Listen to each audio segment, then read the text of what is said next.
What school won't tell you? Lesson 9. Intellect and Rationality. Hi guys! Many people wonder about the actual meaning of life and what they should do with the time that is given to them.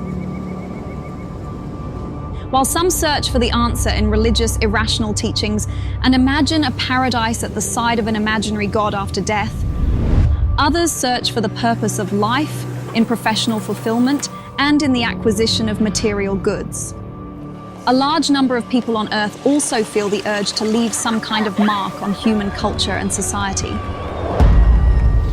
That may include creating offspring or forging works of art, or any creation or action intended to bring them immortal fame. However, none of these endeavors represent the actual meaning of human life, as they are evidence of an exaggerated ego and a general lack of knowledge in relation to the creation energy teaching. So what is the point of human life? In short, the purpose of life for any life form, no matter if we are talking about plants, animals, or humans, is in fact a constant development. In the case of humans, this is the evolution of consciousness, the development of intellect and rationality, and the associated striving for wisdom, love, harmony, and equalizedness. Of course, this life goal can only ever be achieved up to a certain point within a single lifetime, which is why we should actually speak of an ultimate culmination point, for the reachability of which requires countless lives that are lived again and again, always as a new human being. That has nothing in common with previous personalities, apart from the fact that the human beings in question are animated by the same creation life energy form on their evolutionary journey. We have explained in great detail what life, death, and the new life, as a completely new personality, are all about in our Lesson 7. There is a general misunderstanding on Earth about the concepts of intellect, rationality, intelligence, and stupidity, which is why it is important to clarify these first. The term stupidity can best be explained as inadequate thinking. Stupidity or inadequate thinking is something different from the way psychology and philosophy, etc., explain and judge it. Because stupidity has nothing to do with a human being suffering from a disease of consciousness. This is wrongly referred to as mental illness. Being stupid or having a limited consciousness or any form of inability to make decisions, form opinions, behave and/or act. Nor is it an inability to think, develop, or reflect. Even a human being who has fallen prey to stupidity is perfectly capable of devoting themselves to certain areas of knowledge, any number of professions and activities, and all kinds of development-related things. This human being is capable of learning everything imaginable in a good way, as well as being creative and achieving great things in all kinds of areas, such as all fields of technology, all kinds of sciences, lifestyle, electronics, digital technology, natural history, biology, astronomy, etc., and to achieve great things. A human being who has fallen prey to stupidity is usually absolutely normal in the sense of the human sane norm of consciousness, as a result of which he is usually of a normal nature and type in terms of consciousness. In the entirety of stupidity, that is, inadequate thinking, it is also to be said that a human being can have fallen prey to stupidity, both specifically in regard to a certain single aspect, as well as generally to anything and everything.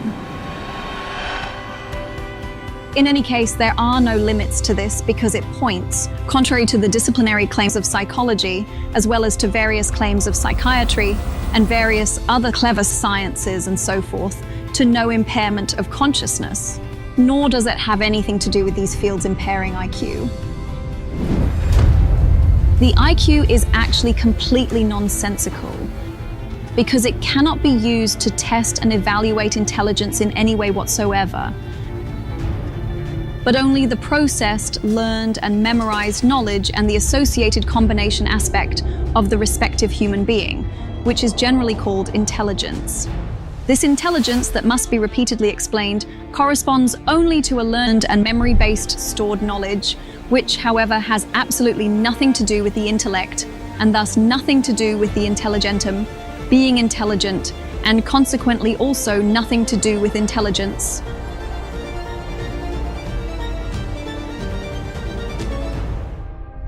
Intelligentum and intelligence have no connection whatsoever and encompass very different values, yet this is totally unknown in the very flawed earthly psychology teachings, psychology studies, and thus in the entire psychological field.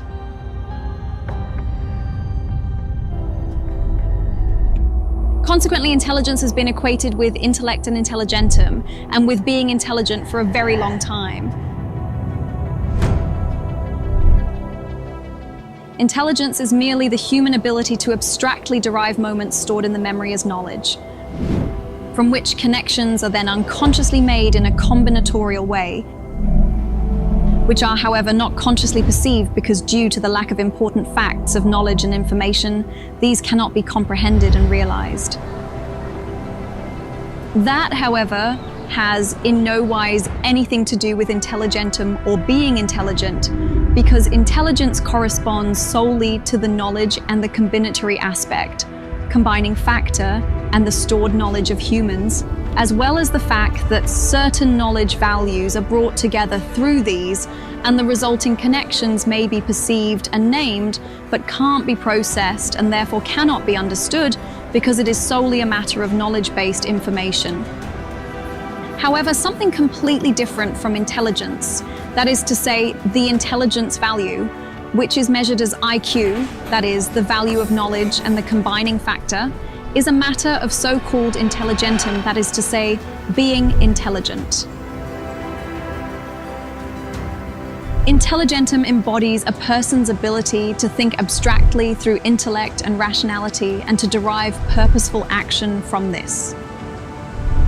Consequently, intelligentum, or being intelligent, does not merely reflect a specific knowledge of certain things and values that are expressed, as is the case with intelligence, but intelligentum is the foundation of the actual aspect of the high values of logic or logicalness in relation to the development of intellect and rationality.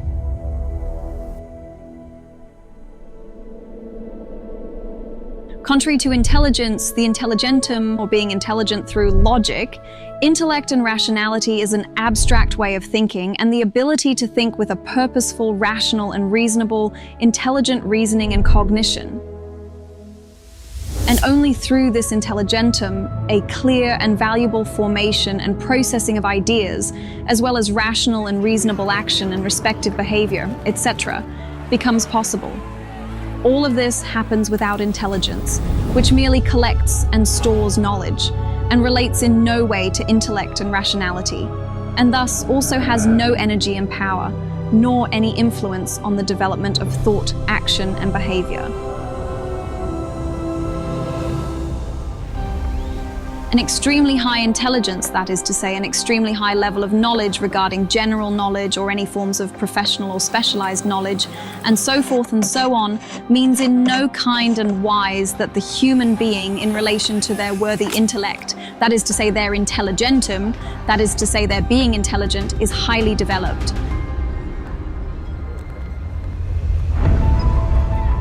The benefit, implementation, and utilization of any cognition, ideas, developments, and planning, and so forth, can namely occur solely and exclusively by means of the intellect and the rationality. That is to say, through the functions laid down for this purpose, whereby these values cannot, however, be measured in the form that is practiced with regard to the senseless and almost imbecilic intelligence quotient. By means of such a method, it is supposedly ascertained, by means of IQ scores and IQ scale, to what extent the human being is talented, and so on. Such an absurd scale is, for example, the following, which actually represents an insult to every normal human being who is intellectually and rationally normal and therefore not in any wise consciousness impaired.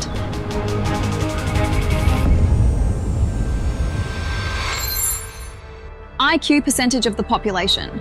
A value above 130 can be found in 2.1% of the population and designates them to be a genius. 130, 2.1% means highly gifted. From 121 to 130, 6.4% is gifted. 111 to 120, 15.7% indicates an above-average intelligence. 90 to 110, 51.6% means average intelligence. 80 to 89, 15.7% is merely below average intelligence. 70 to 79, 6.4% means mentally retarded. These nonsensical psychological assessments have fundamentally nothing to do with the abilities and capacity of the human intellect and rationality, but are merely related to the knowledge of intelligence, which is absolutely inferior to any use of abstract thinking, reasoning, and cognitive abilities, as well as the energy of thought and its power. This is because only through the use of intellect and rationality can one gain knowledge and insight. Only those resulting values can eventually lead to a fine, sharp, and well-trained intellect, intelligentum, or the state of being intelligent. In fact, stupidity manifests itself in the affected human being due to a lack of intellect, rationality, and intelligentum, which subsequently leads to a lack of intellectual talent. This stands in contrast to the claims of science and psychology that neither intellect, rationality, nor intelligentum are affected by stupidity. And since stupidity basically is nothing more than an underdevelopment or non-development of intellect, rationality, and intelligentum to a certain extent in relation to a certain thing, or several of them, or in general, it is therefore very much a disadvantageous fact related to intellect, rationality, and intelligentum. This then manifests itself as stupidity, which means, quite simply explained, that without thinking, things and actions are executed, behaviors are carried out, views and opinions are held, chatters are made, ideals are pursued, unreal fantasies and lies are believed, and actual reality and its truth are disregarded, and thus thoughtless and uncontrollable mistakes are made that cause harm in one way or the other. And all these thoughts and actions, any behavior of this kind, talks and opinions, as well as all beliefs, are called precisely because learning to control thoughts and feelings, as well as perception and cognition of them, is impaired to the point of impossibility, and therefore it is impossible to determine what is right or wrong. Hopes and wishes, or some false inspirations and imaginary sensations come into play as well, which trigger false aspects of movements and modes of observing and considering. And this is exactly what we are talking about in all the explanations, which focus in particular on with regard to the erroneous religious belief delusion, which can only arise through the failure to learn and develop the factor of perception of true reality and its truth. Rationality and intellect form the ability to grasp and recognize a thing, an object, and thus an existing fact, as rightness and truth, and to judge and understand it as such, as well as to line up and fit existing facts and objects into each other in logicalness in such a way that a truthful cognition arises from it, which in further and deeper rational processing forms knowledge that becomes the wisdom through the living of what is experienced. Rationality and intellect are a fundamental factor and a power that is given to humans in the inner nature and structure of the creation, energy, and material consciousness from the very beginning of human creation. Depending on the nature of the material consciousness, whether it is limited in its activity or fully functional and therefore sick or healthy, the concept of rationality and intellect also manifests itself. A material consciousness that is obfuscated in its activity is therefore not able to unfold rationality and intellect in sufficient form such that one can speak of normal rationality and normal understanding. Intellect and rationality are, through the impairment of material consciousness, more or less disadvantaged in their activity and ability such that smaller or greater differences in the cognition capability appear. It is therefore obvious that rationality and intellect can only work perfectly, or almost perfectly, always according to human understanding, and produce cognition when consciousness itself is normally developed. A normal development of material consciousness therefore guarantees a high level of rationality and intellect, which in turn produce high levels of cognition. A less highly developed consciousness, or one that has been disturbed by illness, is only able to generate low-level cognition according to its level of development. Rationality and intellect are also what make thinking possible in the first place, which of course is shaped according to the level of development of the material consciousness. Depending on the development of consciousness, the latent powers of rationality and intellect are slowly released and continue to develop together with consciousness. At first, these processes are only very minimal, for the beginnings of the development of rationality, intellect, and consciousness are protracted.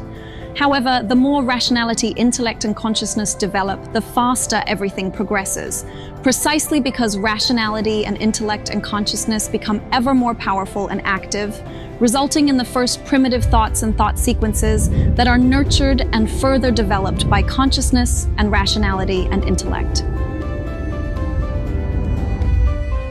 This is how the evolution of consciousness, rationality, and intellect takes place. And the higher consciousness, rationality, and intellect develop, the greater and more powerful the cognitions, knowledge, and wisdom gained through rationality and intellect become, increasing the strength and power of the consciousness, which stores in its memory everything and anything it can get hold of. Rationality and intellect are two of the most important evolutionary factors of material consciousness and have been latently present in it from the very beginning of human creation, as its inner nature and structure and that of the creation energy form.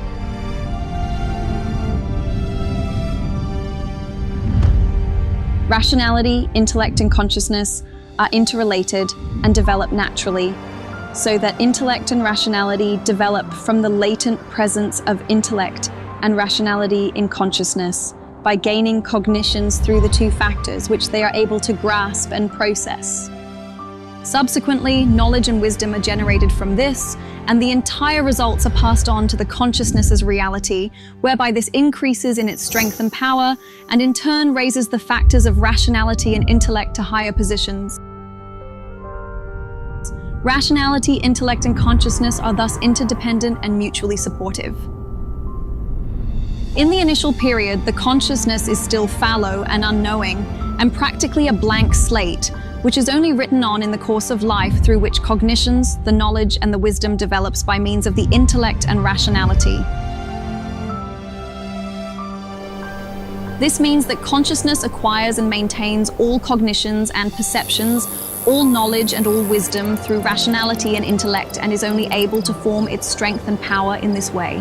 Rationality and intellect are therefore, even if they are only latently present in the primary development, to be found in the first place in the development of cognition, because the entire development of consciousness runs through them, which is the storehouse as well as the receiver and transmitter and transformer of all power, and might that arise from cognitions, knowledge, and wisdom.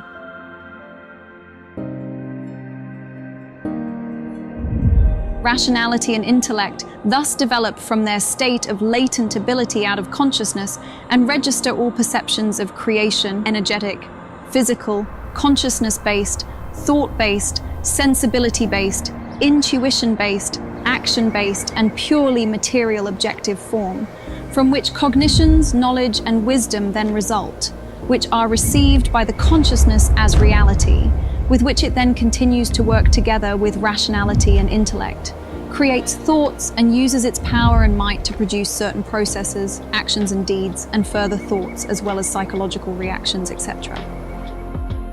Cognition is therefore not a skill and ability already fully developed in the form of creation energy and in the material consciousness, but only a latent ability.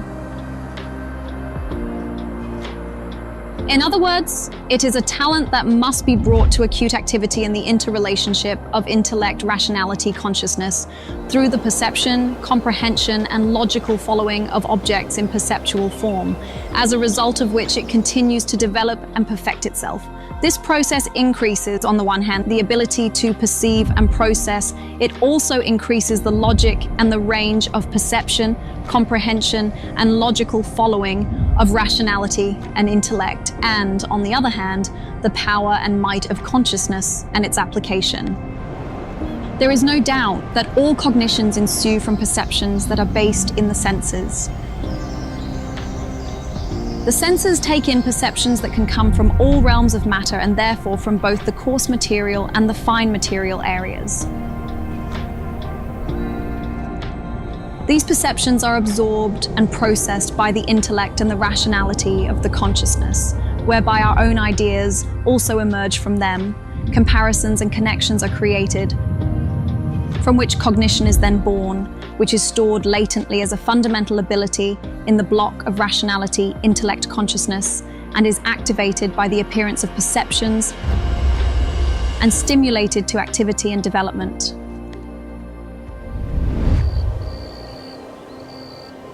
Without prior perception of some object through the senses, the rationality, intellect, consciousness block cannot form cognition. Because in fact, every cognition is preceded by a perception of some kind. If we take, for example, the burning of a hand in the purely material realm, then we can see that here too, cognition is preceded by perception. If one moves a hand close to a fire, then the senses register the perception of heat emanating from the fire and pass this perceptual information on to the rationality, intellect, consciousness block, which immediately begins to process the information received. If the hand is now brought even closer to the fire until the heat hurts, then this perception information is also immediately passed on to the block of rationality, intellect, consciousness, and leads to the cognition that the fire is hot and the heat causes pain when you enter its area of influence. A fact that the block of rationality, intellect, consciousness recognizes from perception and turns into cognition before the experience follows, which first occurs mentally through pure imagination from the cognition and the knowledge that painful burns occur if the hand is held in the fire despite the cognition. If the hand is held in the fire despite the warning knowledge, intentionally or unintentionally, then the knowledge of the correctness and truth of the cognition arises.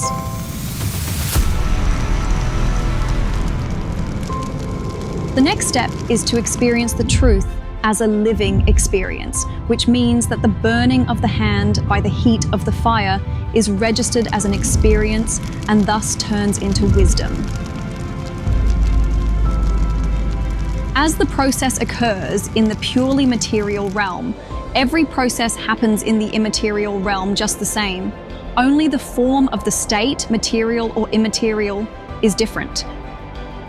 So if immaterial perceptions, impulses are directed to or received by the block of rationality, intellect, consciousness, then the same process and development of cognition occurs as it does with perceptions, impulses from the purely material realm.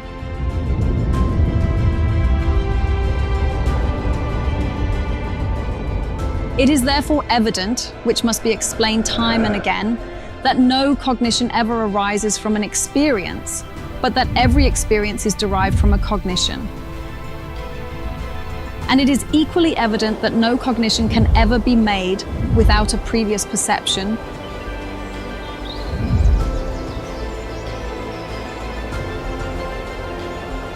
because each and every realization is based on a perception of some object, which can be immaterial as well as material,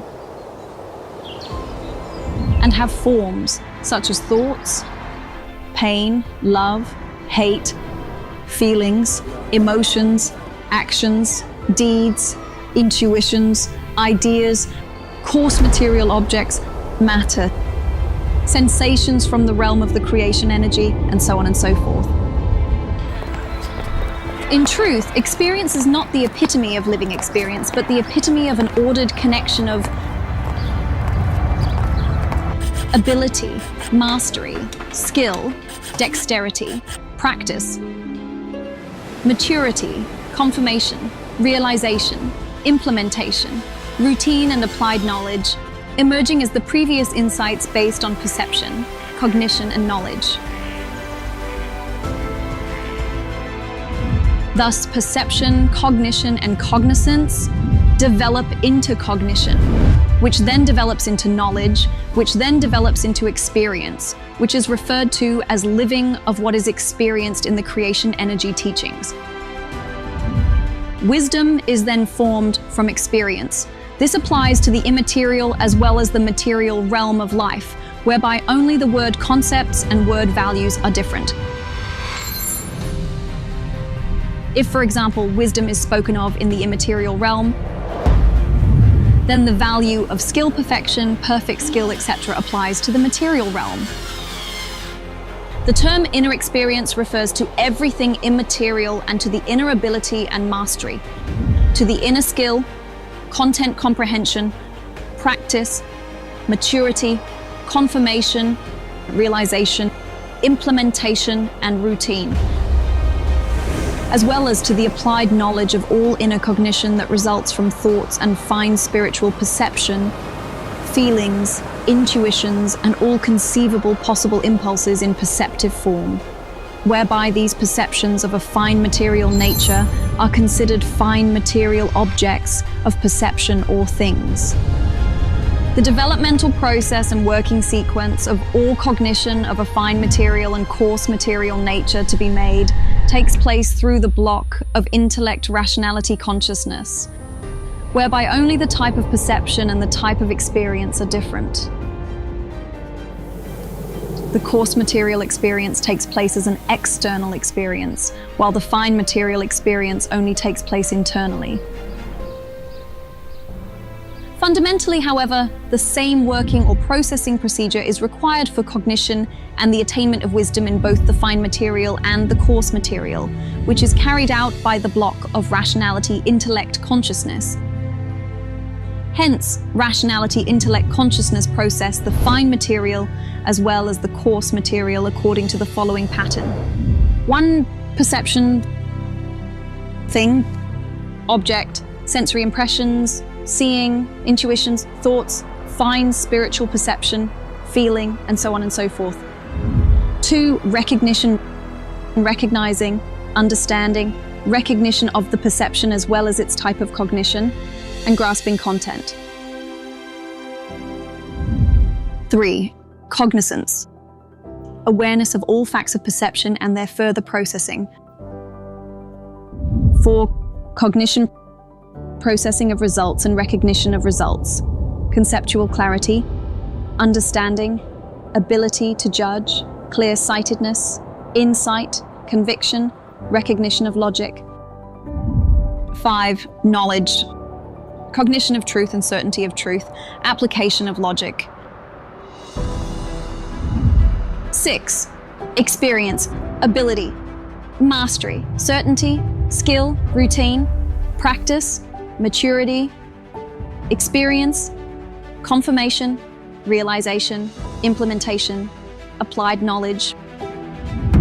7. Wisdom, perfection, fulfillment, quintessence, completion, perfection of ability, absolute certainty, completeness, perfection, flawlessness, and so on and so forth.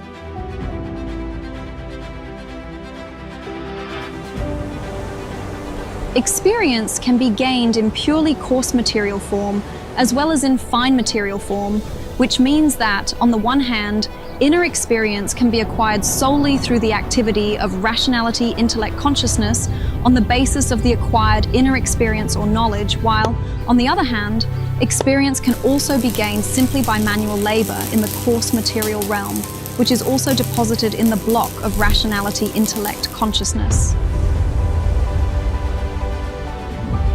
This means that every cognition and every experience, no matter what kind, is stored in the block of rationality intellect consciousness so it can be saved in memory for future retrieval at will, given the memory is in good form.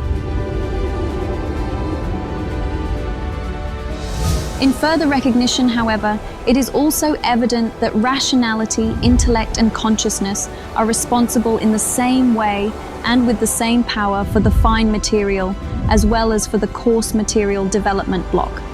Perception, recognition, cognizance, cognition, knowledge, experience, wisdom.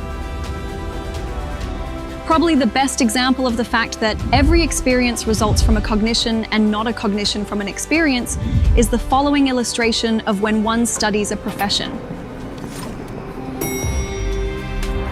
1. Perception, career view, career choice.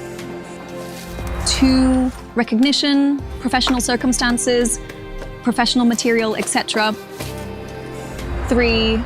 Cognizance, vocational knowledge, vocational apprenticeship. 4. Cognition, vocational training. 5. Knowledge, final examination. 6. Experience, living experience, socialization, internship. 7. Wisdom, relatively accomplished ability, perfection, absolute certainty, mastery, etc. This example illustrates beyond a shadow of a doubt that every experience results from a cognition or knowledge and skill if these are applied in a practical course.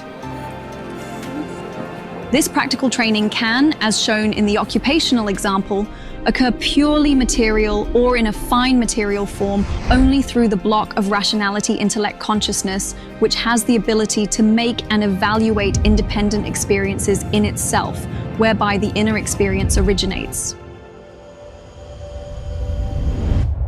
Consequently, the living experience that is erroneously regarded as experience is of a completely different nature. The experience of a feeling, a sensation, a thought, a deed, action, situation or thing, and so on and so forth entails that a perception is gained from the living experience, which is either taken in through the senses or directly through the intellect rationality consciousness block and processed further into cognition, cognizance, and knowledge. The fundamental facts that precede the perceiving are thereby held in the following values: undergoing, enduring, suffering, happening, befalling, mentally feeling, seeing, hearing, smelling, tasting, loving, perceiving in a fine fluidal wise, noticing, realizing, sensing, being patient, bearing, joy, hate, cheerfulness, happiness, blissfulness, pleasure, and so on and so forth. Recognition, comprehension. Recognition collectively represent a single value which, in the formation of cognizance, plays the important role within the rationality intellect consciousness block of ensuring perceptions are acknowledged in their true value as specific facts. The fundamental task and result of recognizing, comprehending recognition are to be understood as follows: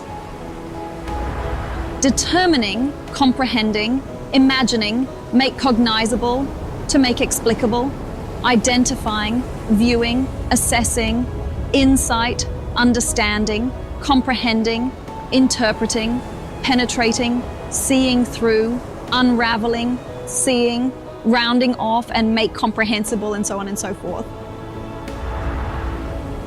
Cognizance in the developmental process of cognition is that important factor which contains and further evaluates the following: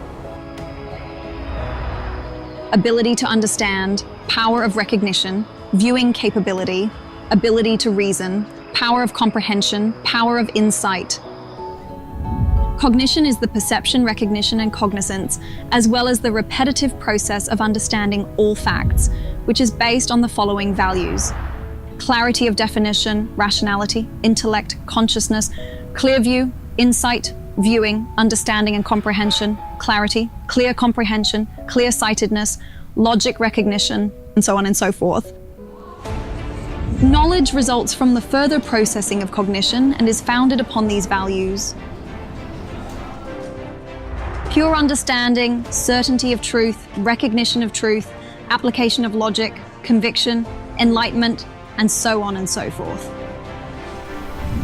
Experience, or the living of it, results from the repetitive developmental process of perception, recognition, cognizance, cognition, and knowledge, whereby the repetitive process itself, from which maturity and practice results in likewise repetitive sequences, the actual experience being named in these following values: ability, mastery, certainty, skill, routine, practice, maturity, confirmation, realization, implementation, applied knowledge, and so on and so forth. Wisdom is the quintessence of the entire learning process of the rationality intellect consciousness block, which is expressed in the following values by means of the creation energy teaching. Absolute full development, inner fulfillment, completion, perfection of skill, absolute certainty, completeness, accomplishment, flawlessness, absolute understanding, absolute skill, absolute liberation, absolute harmony and equalizedness, perfection, venerability, sublimity, and so on and so forth. Thus, it shows that in these matters, much unknowledge still prevails on earth, partly by means of ancient philosophical teachings and religiously conditioned irrational teachings. Further information on this subject can be found in Billy's book, Teaching of Truth, Teaching of Creation Energy, Teaching of Life, as well as in the Creation Energy Teaching Letters. Subscribe to our channel for more interesting topics and click the bell to be notified about our latest publications. Until our next installment, when we'll again reveal much noteworthy information, what school won't tell you.